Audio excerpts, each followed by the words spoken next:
Yo, how are you guys doing? Welcome back to a brand new video.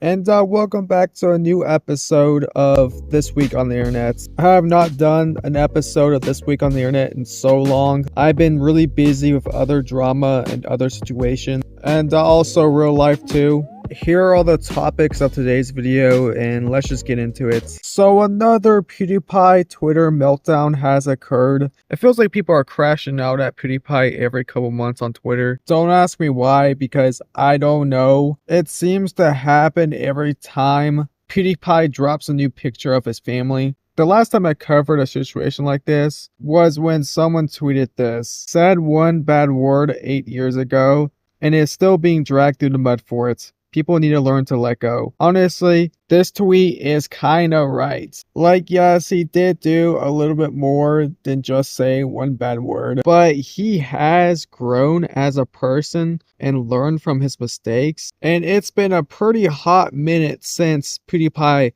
has been in any sort of drama. So I think it's very immature to be mad at someone over a situation that happened so long ago and be mad at somebody who has grown and matured as a person. Anyways, here's a tweet that started the whole PewDiePie is racist situation back up again. It says, PewDiePie is the only YouTuber that actually won. And the picture below is him with his happy family. And of course, you know, the miserable people on Twitter had a problem with this. Somebody said, F this racist C word. May he get all the punishment for starting the racist trend against Indians. We got another lovely comment here that says, this man single-handedly is responsible for the online hatred that Indians are facing today. He is racist. Here's another comment saying, PewDiePie doesn't deserve to live. Hope he dies like a dog. Great, that's very lovely. Wishing death upon someone you don't like. With that logic, I don't really like you too much. So do you think you should die because I don't like you? This one's pretty insane as well. I pray every day that he dies in the most cruel way. This person who had defamed my country doesn't deserve to live in peace. That is just a crazy thing to say about somebody who personally, to my knowledge, didn't say anything racist about Indians. Like, yes, his fans probably most likely did say racist things towards Indians, and he probably should have said something about it. I'm not sure if he did or did not. But again, to my knowledge, he has not said anything racist against Indians. I'm sure that he probably made edgy jokes about them, and T-Series as well, when the PewDiePie versus T-Series beef was going on. But there's a difference between jokes and spewing racist ideologies to your audience. I think a pretty good example of that would be the Amigo Crusader guy. Like, yes, he would say a lot of edgy jokes, but he genuinely believes the edgy jokes that he's saying, and he would encourage his fans to be racist. She's half black, half white. But I'm German, Jewish, and black. I'm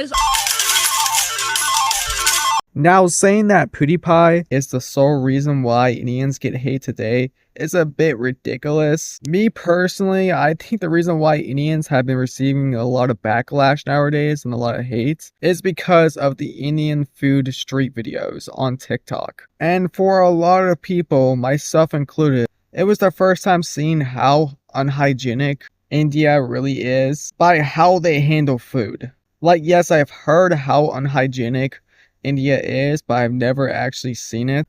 Like, I acknowledge that people go overboard with their comments, but I mean, come on. Would you eat this? Probably not. In conclusion, I just think that people can't stand seeing somebody else live a happier life than them. He has a wife, he has a kid, he's popular, he's famous, he's rich, he gets to live in his dream place, and miserable people on Twitter get jealous because they can never have this, so they call him racist. And they say that he's the sole reason why Indians get a lot of hate today, even though it's very untrue. Alright, so I don't know much about Csgo, but I thought the situation was pretty crazy.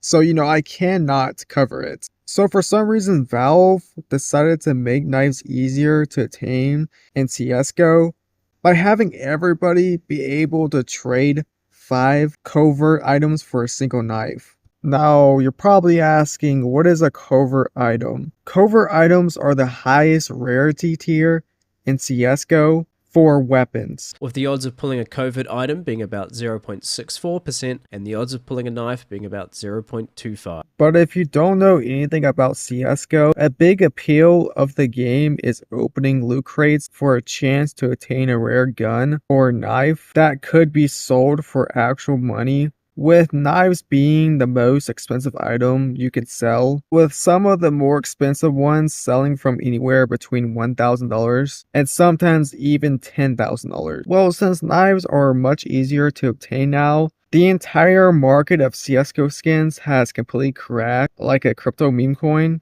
And as of right now, it has lost a total of $3 billion when it was originally at a market cap of $6 billion. Now, obviously, this is pretty bad for the people who put a lot of money into this game because, well, their knives that they spent thousands of dollars on trying to obtain has now just lost a lot of their value. But hey, at least the covert items went up in value. Now, the good thing about this is that normal players don't have to spend every dime of their paycheck trying to get a knife out of one of the crates. Now they only have to spend at least half their paycheck to get it. So there's at least one good thing about it. If any CSGO players are watching this video right now, please tell me your opinion about this. Do you like it? Do you not like it? I don't know. I don't play CSGO, so it doesn't really affect me. I play a real man's game, Call of Duty. Alright, so final thing I want to talk about in this video is that Joji has returned. If you don't know who Joji is, what are you doing? Listen to his music. It's some of the most beautifulest music I've ever listened to. But he's been gone for 2 years at this point. He released his album and was like, you know what? I'm a dip for 2 years. See ya later. But not too long ago, he came back with this song, Pixelated Kisses. It's alright. It's not my favorite, but it was a very unique and new sound. It wasn't like his sad songs at all.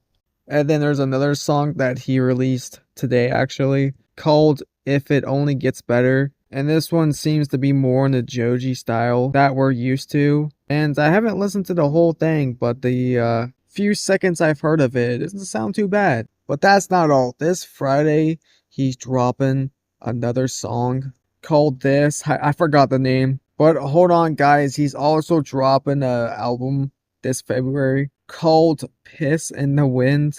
I don't know what kind of album name that is, but it seems like Pink Guy came out a little bit when he was naming this album. But yeah, as a Joji fan, I'm pretty excited. And if you're not a Joji fan, you gotta listen to his music.